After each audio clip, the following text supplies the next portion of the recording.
mais importantes da nossa disciplina, tá? Então, vamos lá. A aula também já está disponível para vocês, né? Tanto o PDF e logo eu já disponibilizo a gravação dessa aula. Vamos ver se vai dar tempo de eu passar tudo o que tem aqui nesses slides. São 54 slides, o conteúdo é bem... ele é um tanto quanto maçante, bem teórico no primeiro momento.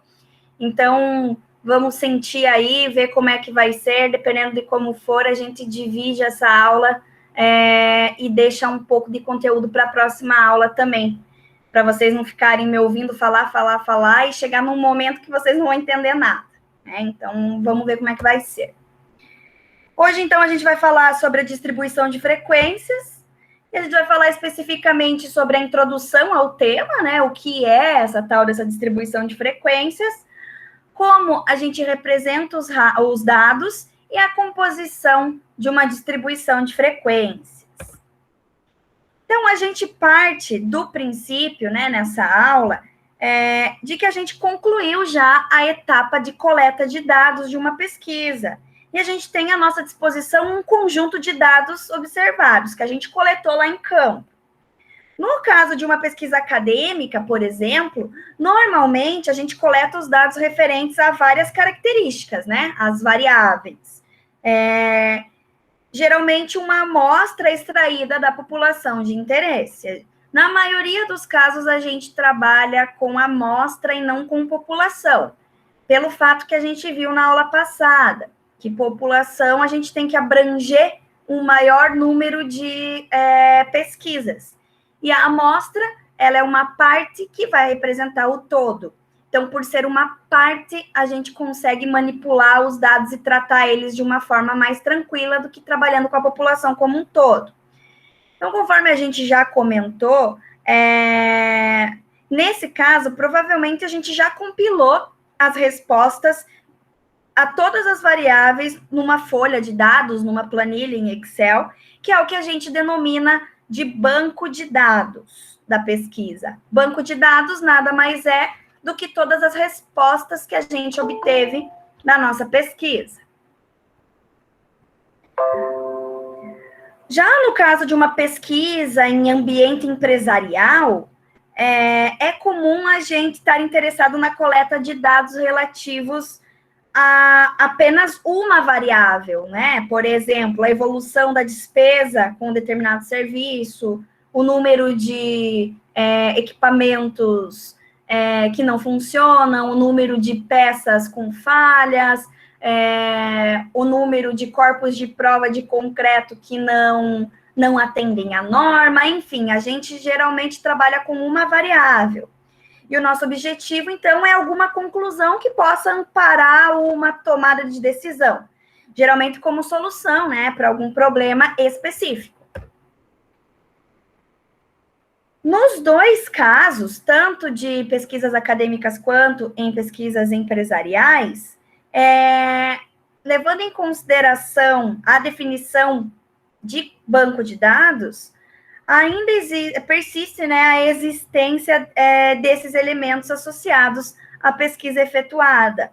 Na pesquisa acadêmica, o nosso banco de dados certamente vai conter uma linha para cada caso, para cada sujeito, para cada respondente, e tantas colunas de dados quantas forem as variáveis que vão compor esse questionário, né? Então, aí a gente chama de banco de dados multivariável. Então, numa pesquisa com uma pessoa, por exemplo, a gente pode encontrar várias variáveis, né? Idade, sexo, renda, raça, local de nascimento, data de nascimento, enfim, vários dados que são de interesse do pesquisador. Já no segundo caso, que são as pesquisas empresariais, o banco de dados resultante da pesquisa vai conter também uma linha para cada caso e, obviamente, apenas uma coluna de dados, que vai ser correspondente à característica investigada. E aí a gente chama de banco de dados univariável, multi, vários, uni, uma variável. Então, que fique claro que cada variável do estudo, né, cada coluna numérica do banco de dados, possui um conjunto de valores resultantes da observação ou mensuração que a gente fez em campo, ao que a gente denomina também de dados brutos ou de tabela primitiva. A tabela primitiva e os dados brutos são os dados que a gente coletou em campo, sem manipulação alguma. A gente não tratou os dados. São os dados brutos. A gente também já mencionou nas aulas anteriores que a simples leitura dos valores individuais que são assumidos para cada variável, numa grande quantidade de dados, numa tabela primitiva, é uma tarefa extremamente árdua, porque dependendo da pesquisa, a gente tem muitas variáveis, muitos dados, e a manipulação deles acaba sendo um pouco complicada. Mas essas tarefas, elas podem ser facilitadas pelo que a gente denomina, então, de redução dos dados. O objetivo dessa nossa aula de hoje é introduzir as técnicas que vão permitir organizar, resumir e apresentar os dados estatísticos que são provenientes de uma pesquisa, de forma, então, que a gente possa facilitar a análise e a interpretação desses dados. Essa parte do tratamento de dados é o que a gente denomina, então, de estatística descritiva. Então, dados organizados, resumidos e apresentados de forma conveniente vão facilitar a tarefa de identificar os aspectos relevantes do que a gente quer extrair daquela pesquisa.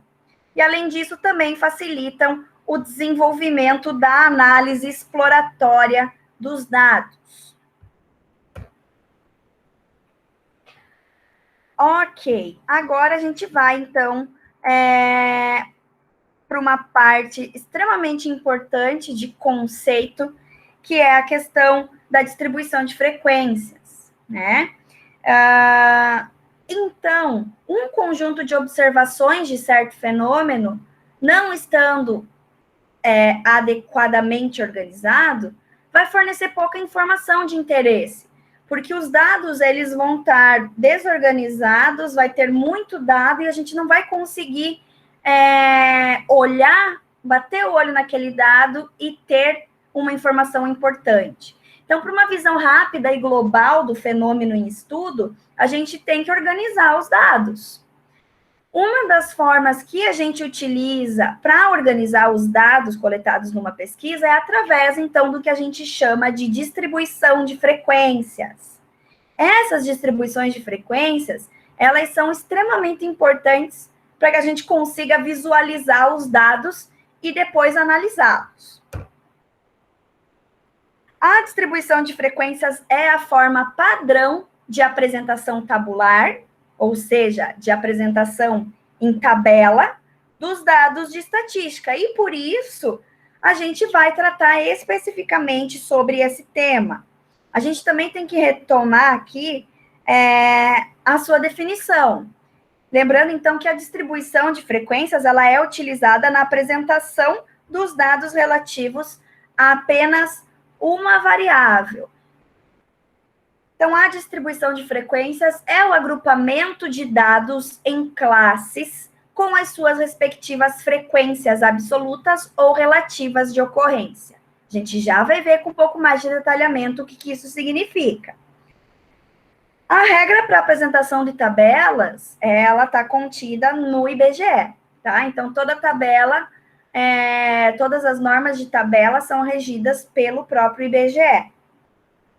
O estudo de distribuição de frequências, ele pode ser dividido em dois grandes casos distintos. Para dados tabulados por frequências sem intervalo de classe e com intervalo de classe. Então, no decorrer das nossas aulas, daqui para frente, eu sempre vou tratar com vocês esses dois casos, sem intervalo de classe e com intervalo de classe.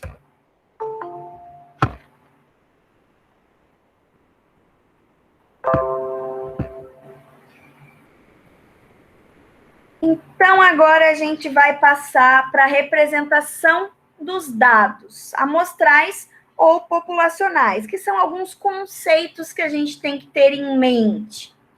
Os dados brutos, a gente já comentou, então são aqueles dados que não foram numericamente organizados, ou seja, estão na forma com que foram coletados. Então, aqui a gente tem um grupo de dados brutos fictícios que vai tratar sobre o número de filhos num grupo de 50 casais. Aqui a gente pode perceber que os dados eles não estão organizados. Temos um casal com 2 filhos, um casal com 3, um casal com 0, um casal com 2, 1, 3, 2, 5 e assim por diante. A gente não tem um agrupamento e a gente não tem uma sequência lógica nesses dados. A gente coletou os dados em campo e transcreveu para uma planilha. Esses são os dados brutos.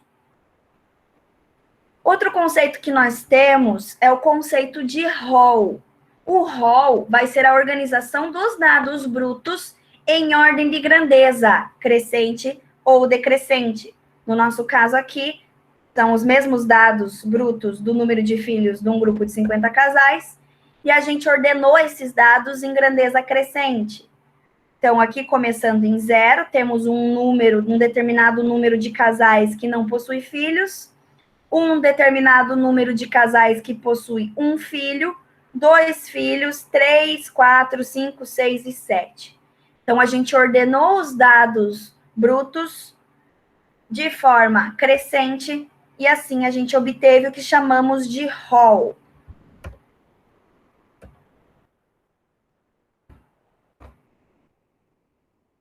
Ok.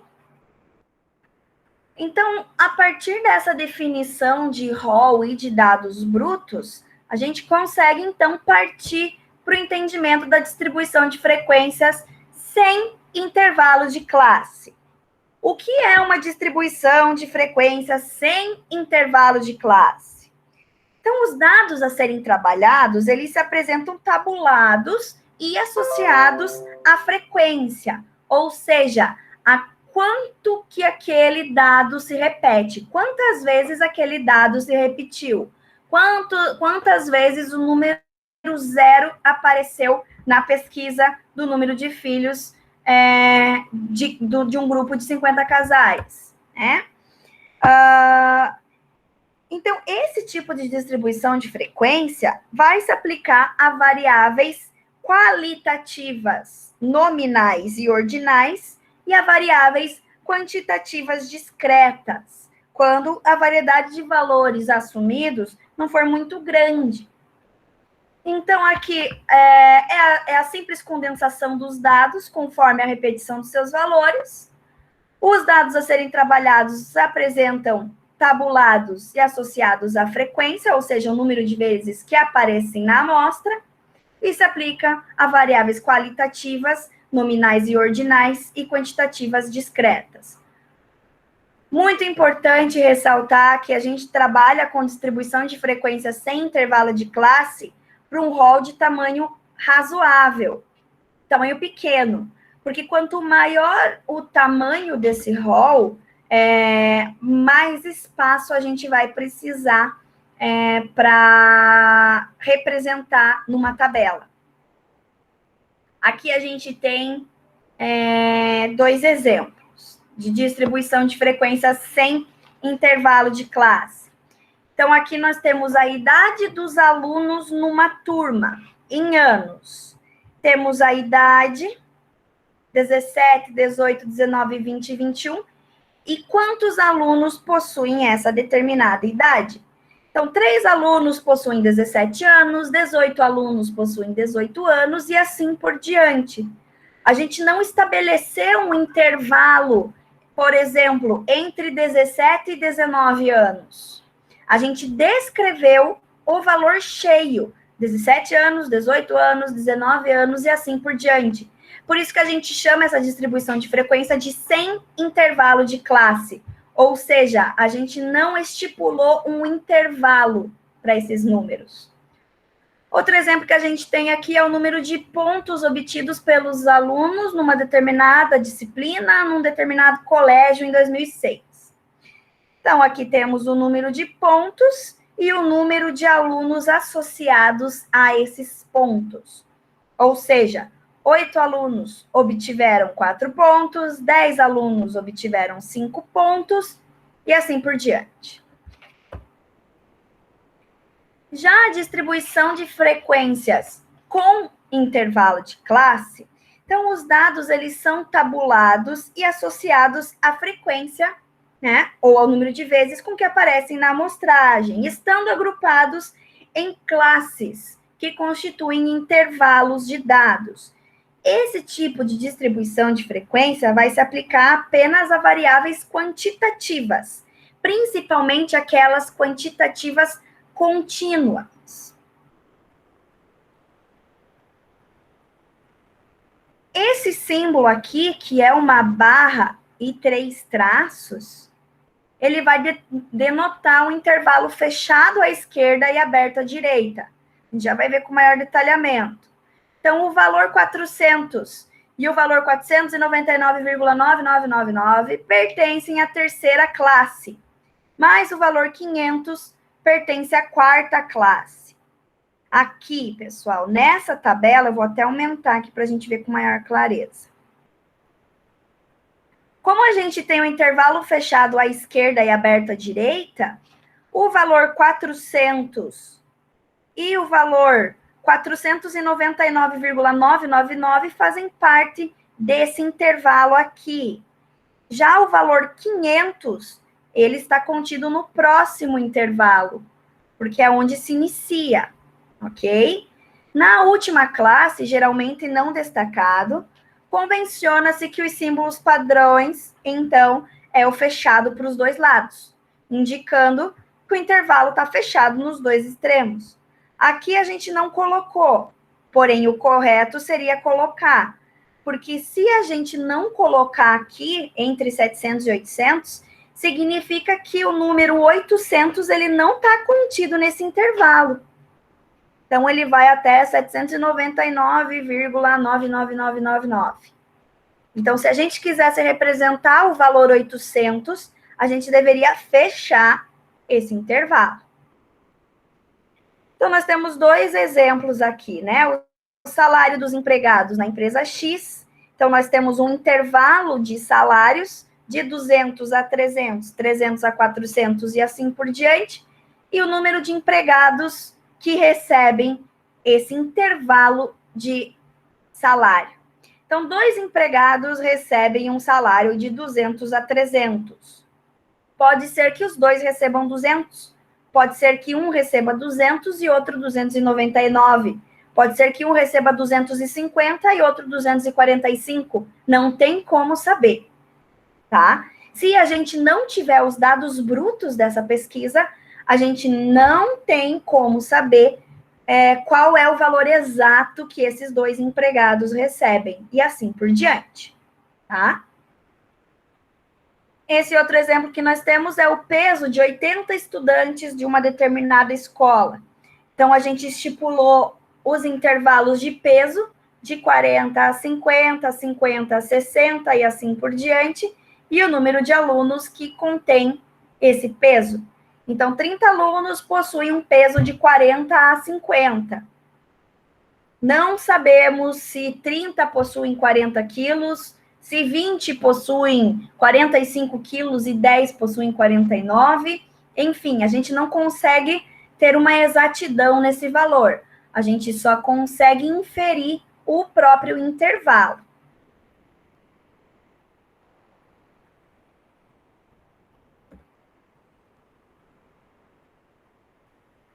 Aqui a gente tem, então, um exemplo prático, né? Os dados brutos. Taxa municipal de urbanização em percentual num determinado estado.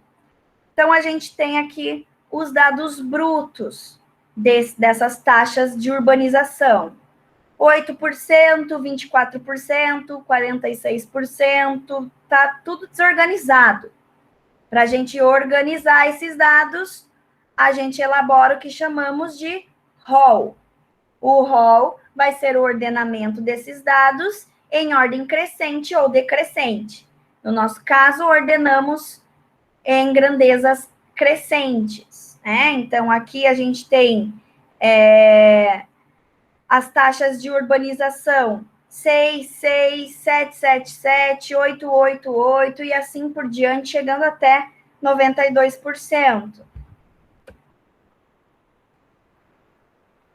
A gente tem esses valores que são considerados um rol relativamente grande. Como ele é um rol relativamente grande, a gente opta por transformá-lo numa distribuição de frequências com intervalo de classe. Então, aqui a gente define esses intervalos. E nas próximas aulas, a gente vai entender com maior detalhamento como que a gente define esses intervalos. O primeiro intervalo que a gente definiu foi de 6 até 16%. E o último intervalo de 86% a 96%. Então, a gente chega à conclusão de que 29 municípios possuem uma taxa de urbanização entre 6% e 16%. Como que a gente achou esses 29 municípios? Então, de 6 até 16, a gente conta, né, levando em consideração que cada célula vai ser um município, a gente conta o número de células de 6 a 16 e a gente chega, então, em 29 municípios. Como que a gente achou esse 1? É o número de municípios que possuem uma taxa de urbanização entre 86 e 96. Entre 86 e 96, a gente só tem o número 92, certo? Ou seja, um município possui uma taxa de urbanização entre 86 e 96%. Ok. Qual que é a composição de uma distribuição de frequências? Então, em síntese, né, uma distribuição de frequências nada mais é do que a organização ou a redução dos dados referentes à observação ou à mensuração de uma característica da amostra que a gente está trabalhando, em função das ocorrências dos diferentes valores que são assumidos pela variável observada. A composição básica de uma distribuição de frequências. Então, a forma mais simples possível de apresentar uma tabela é essa aqui. Então, a gente vai ter a idade dos alunos e a quantidade de alunos que possui aquela determinada idade. Então, aqui a gente tem alguns conceitos importantes de serem denotados. O primeiro deles é a unidade de análise. Então, a unidade de análise aqui é uma turma com 50 alunos. Dependendo do objetivo do estudo, a gente pode enquadrar esse número de alunos como população ou como amostra. Se a gente está fazendo uma pesquisa com uma turma inteira de 50 alunos, a gente está tratando da população. Se a gente está tratando de uma turma de 150 alunos, 50 alunos é uma amostra, certo? Então, aqui depende, a gente não definiu nada. O certo seria já definir. Já quando vocês se depararem com exercícios, ou até mesmo quando vocês forem fazer pesquisas, já se pré-determina se vai ser tratada da população ou da amostra. Na maioria dos casos, a gente trata de amostra. Variável em estudo é o que nós estamos trabalhando, o que a gente quer investigar no nosso estudo. É a característica. Então, a característica dos alunos da turma que a gente está estudando é a idade. Então, a nossa variável é a idade e não os alunos, ok? Nessa turma, a variável idade apresentou somente 5 valores distintos, do 17 até o 21. A redução obtida nos dados mensurados, ela é respeitável, né? Então, a tabela original das linhas das idades dos alunos conteria, então, 50 linhas, porque nós temos 50 alunos, né? 50 alunos, 50 linhas. E a sua representação através da distribuição de frequências foi conseguida com apenas 5 linhas, ou seja, a gente descobriu quais eram as idades dos alunos e agrupamos esses alunos nessas idades. Em termos de estrutura de tabela, a observação dessa distribuição de frequência, à luz do que a gente já estudou, a gente consegue perceber, então, que o título da tabela nos permite identificar a variável do estudo, idade, né? Na última linha da distribuição de frequências, que no caso a gente pode denominar de linha de totalizações, ou seja, o total, né? Nos permite identificar que a turma em estudo possui 50 alunos. Esse símbolo sigma aqui, identificando a linha de totalizações, é o sigma, que representa o somatório, né? Então, é o somatório dos alunos daquela turma. A tabela, ela tem somente 2 colunas, XI e FI. O cabeçalho da tabela indica que na primeira coluna, essa coluna aqui, que denominamos de coluna indicadora, estão representados os valores assumidos pela variável idade, certo? A gente também pode observar aqui o tratamento usual da matemática de se denominar uma variável pela letra X, tá? Além disso, o cabeçalho da coluna indicadora representa os valores assumidos pela variável X. A representação dos valores da variável de forma indexada também é usual em matemática, né? Então, aqui, no nosso caso, o F vai representar a frequência com que a variável X é apresentada dentro dessa turma, ok?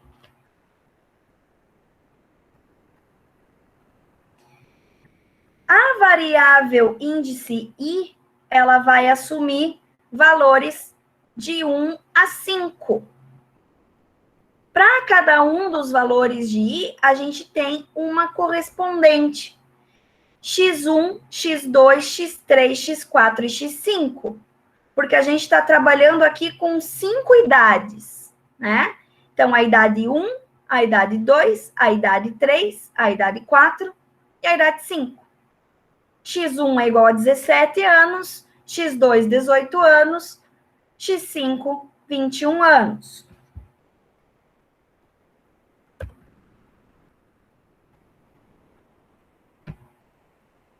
Então, aqui, retomando o cabeçalho da tabela, vai indicar aqui na segunda coluna, que é essa coluna numérica, estão representadas as frequências, ou seja, o número de vezes com que determinada idade ocorreu. A representação das frequências é dada por FI, F minúsculo, tá? Porque depois a gente vai ver que o F maiúsculo é utilizado em outro tipo de variável. Da mesma forma que ocorreu com a variável idade, o índice I, ele vai assumir, novamente, valores de 1 a 5. E aqui nós vamos ter, então, F1 igual a 3, que é a primeira linha, F2 igual a 18, que é a segunda linha, e assim sucessivamente, até F5 igual a 4. Ok.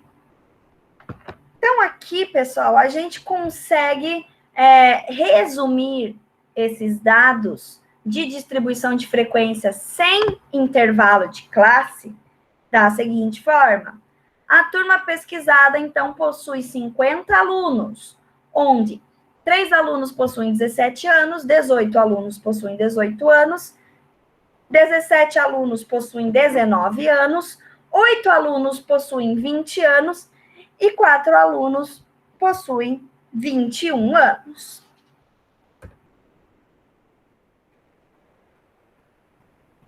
Ok. Então, pessoal, numa distribuição de frequências sem intervalo de classe, a coluna indicadora contém os valores distintos da variável e é indicada por XI. Adotada para variáveis qualitativas, nominal e ordinal, e variáveis quantitativas discretas, quando o número de valores distintos não for muito grande, no máximo 15. Então, a gente usa, numa distribuição de frequência sem intervalo de classe, no máximo 15 linhas, tá? Já na distribuição de frequências com intervalo de classe, a coluna indicadora vai conter intervalos iguais dos valores da variável. Não vai utilizar a notação XI no cabeçalho, sendo geralmente indicada, nesse caso, pelo nome e a unidade da variável. A gente já vai ver também com mais detalhamentos. A notação XI, ela vai ser reservada para utilização no cabeçalho da coluna ponto médio das classes. Então, como a gente tem um intervalo de classe, a gente tem que estabelecer uma média, o ponto médio.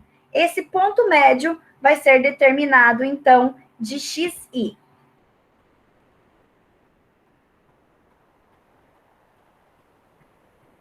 Ok, agora a gente tem, então, os elementos de uma distribuição de frequências. Para facilitar a introdução desses conceitos, a gente vai tomar como exemplo para o intervalo, para a distribuição de frequências sem intervalo de classe, sempre aquela tabelinha de idade dos alunos numa determinada turma. E para uma distribuição de frequências com intervalo de classe, a gente vai sempre adotar essa tabela aqui, que é a tabela de salários dos empregados numa determinada empresa, tá? Ok. Então, quando a gente tratar desse tipo de tabela aqui, que é a tabela de distribuição de frequências com intervalo de classe, ou seja, a gente tem uma determinação de intervalos de valores, a gente tem que tomar nota de alguns conceitos, que esses conceitos depois a gente vai ver como calculamos e como que a gente usa eles lá no Excel, tá? Primeiro conceito é o índice de classe, que é determinado aí pela letra I. É a variável de controle da notação. Então, vai assumir valores inteiros positivos, representando a ordem das classes numa distribuição de frequências. Dessa forma, então, o I vai assumir valores de 1 até o número total de classes de uma distribuição de frequências. Ou seja, é o número de linhas que a gente vai ter na nossa tabela. Aqui nós temos 6 linhas. 1, 2, 3, 4, 5, 6. 6 classes. 6 intervalos de classe. E elas são numeradas, né, de 1 a 6, nesse caso. Número total de classes, que a gente vai determinar, então, pela letra K. Representa o número de ordem da última classe de uma distribuição de frequências, ou seja, o número da última linha. Em distribuições sem intervalo, significa, então, que o K vai ser o número de valores distintos assumidos pela variável. Já em distribuições com intervalos de classe, significa o número de intervalos totais utilizados para representar os valores assumidos pela variável. Nos dois casos, com intervalo e sem intervalo, K vai representar, na verdade, o número de linhas, né? Então, independente Do tipo de distribuição, o K, que é o número total de classes, vai representar o número total de linhas. Muito importante, uma distribuição de frequências deve ter no mínimo 5 linhas e no máximo 15 linhas. Mais do que 15 linhas, a gente acaba por dificultar as análises que devem ser feitas. Classes. As classes aqui, então, elas podem ser chamadas de XI, tá? Então, são os valores assumidos pela variável em estudo. Nas variáveis quantitativas, as classes elas são expressas na unidade da própria variável. A gente tem uma exceção que são os casos das variáveis nominais, que as classes elas vão ser representadas de forma ordenada. Depois a gente vê também isso com um pouco mais de detalhamento.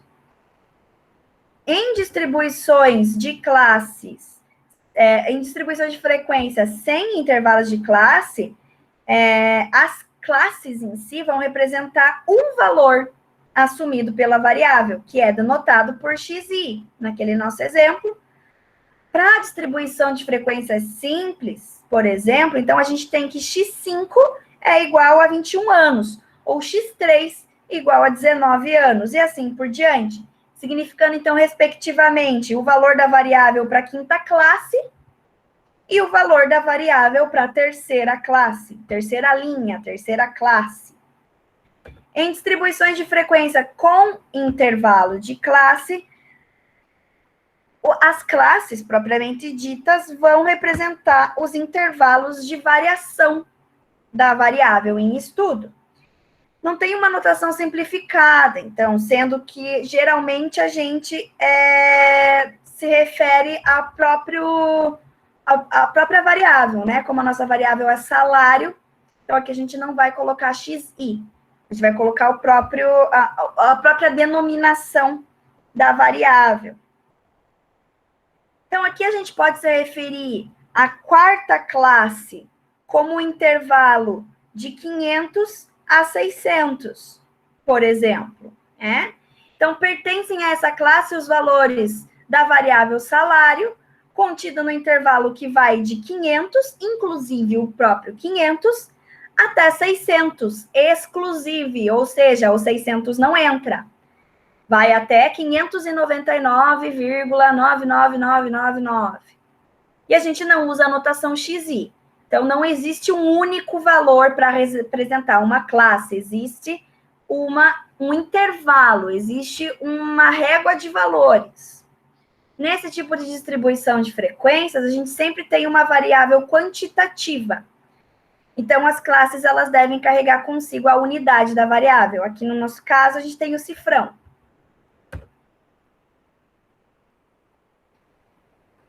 Dentro da distribuição de frequências com intervalos de classe, a gente tem também o conceito de limite inferior de classe, que é o extremo inferior da classe I.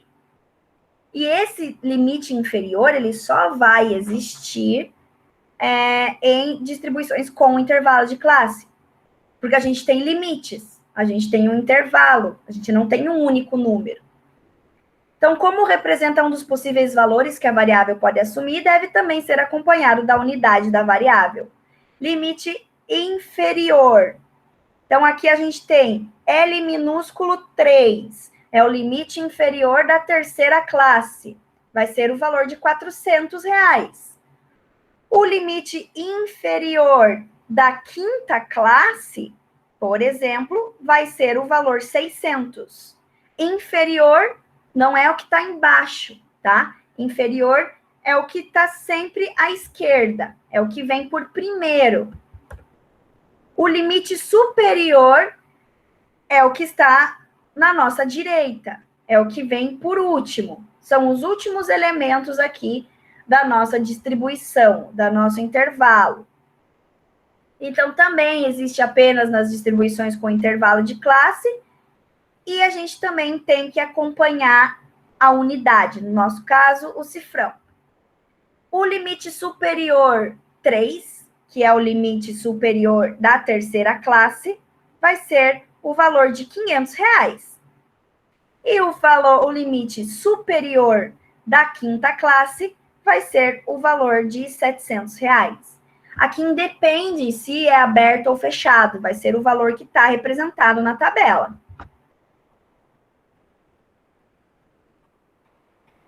Amplitude de um intervalo de classe. A amplitude, ela é determinada, então, representada por H minúsculo I. Vai ser a medida do tamanho do intervalo da classe. A gente também tem que colocar a unidade da variável e a amplitude do intervalo de classe vai ser a diferença entre o limite inferior, entre o limite superior e o limite inferior. Então, a gente tem uma equaçãozinha básica aqui, né? Que a amplitude vai ser L maiúsculo I menos L minúsculo I. Ou seja, a amplitude para a quinta classe, primeira, segunda, terceira, quarta, quinta classe, vai ser o limite superior, 700, menos o limite inferior, 600. Ou seja, a nossa amplitude vai ser R$ 100. Ok? Aqui, se a gente perceber, as amplitudes são todas iguais, né? Então, a nossa amplitude vai ser 100 para todos os intervalos. De 200 a 300, temos uma diferença de 100. De 300 para 400, uma diferença de 100. E assim por diante. Amplitude do intervalo. Agora temos a amplitude total da distribuição. A amplitude total vai ser a diferença entre o limite superior da última classe e o limite inferior da primeira classe. Ou seja, no nosso exemplo, a amplitude total da distribuição vai ser o limite superior da última classe, 800, menos o limite inferior da primeira classe, 200. Nossa amplitude total vai ser igual a R$ 600. Ou seja, a gente vai ter em toda a nossa tabela, em toda a nossa distribuição de frequências, valores que vão variar em R$ 600, começando lá em 200 e terminando em 800.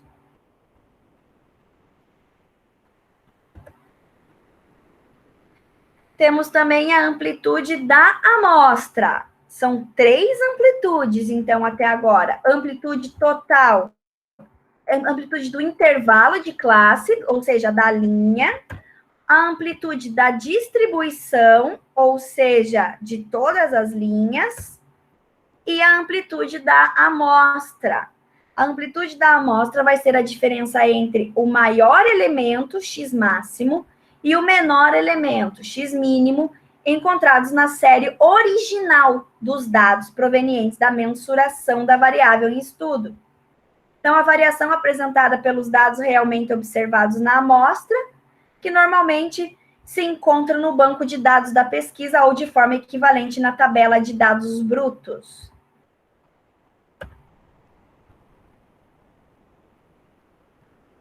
Amplitude da amostra. Então, aqui a gente tem o x mínimo de 220 e o x máximo de 782. Como que a gente achou isso? Pelo x máximo e pelas amplitudes anteriores. Aqui, ó. O que a gente vai ter? Então, pela simples análise de uma distribuição de frequência com intervalo, vai ser possível calcular exatamente a amplitude da variação dos dados que realmente foram observados, sendo possível, então, apenas estimar através de uma amplitude total, né, da AT.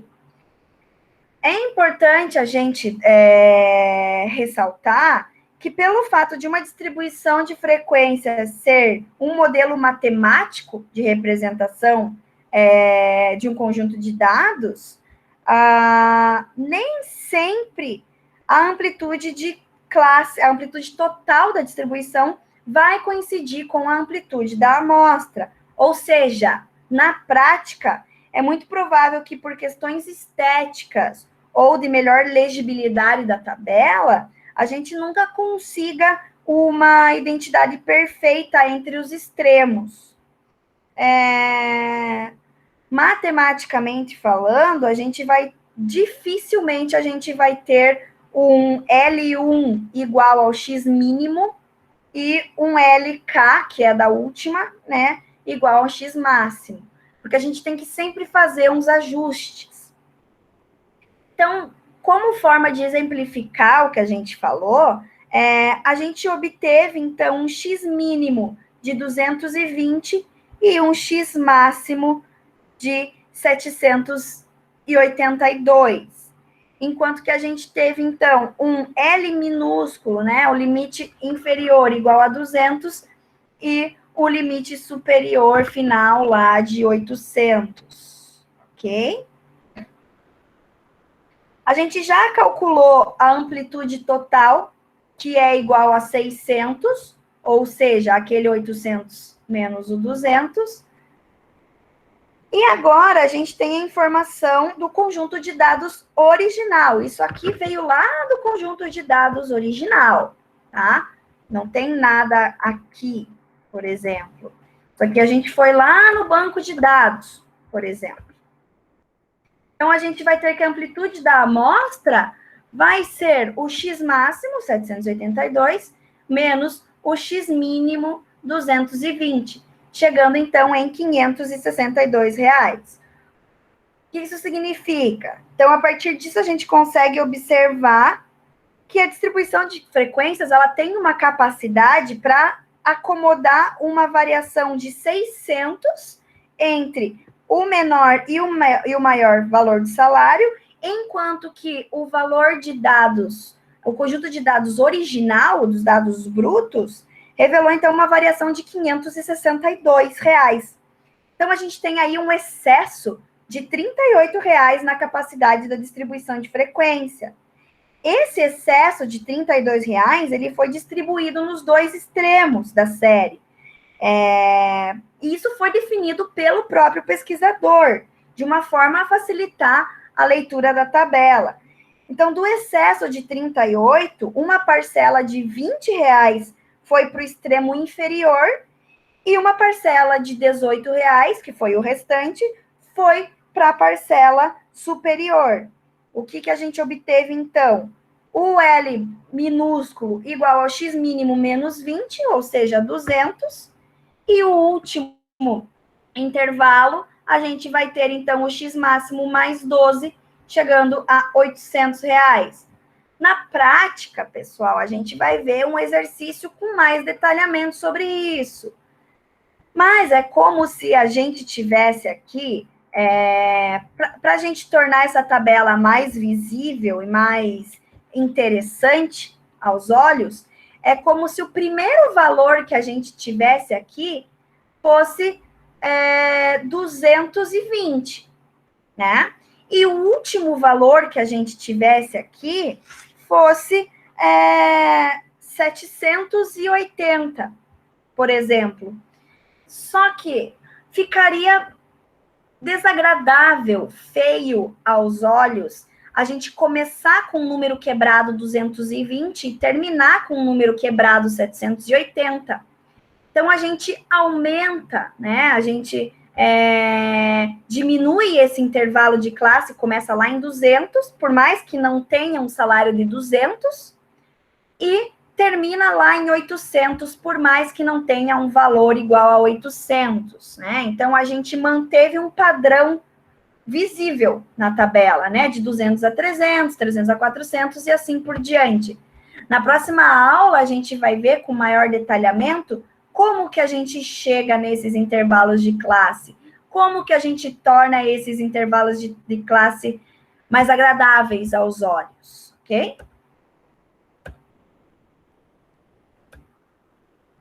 A gente também tem o ponto médio de uma classe, que vai ser representado por xi, tá? Então, vai ser o ponto que vai dividir o intervalo de classe em duas partes iguais.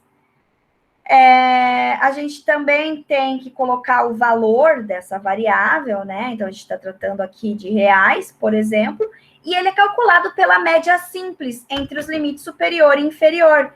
Então, a gente vai abrir uma nova coluna dentro da tabela com chamada XI.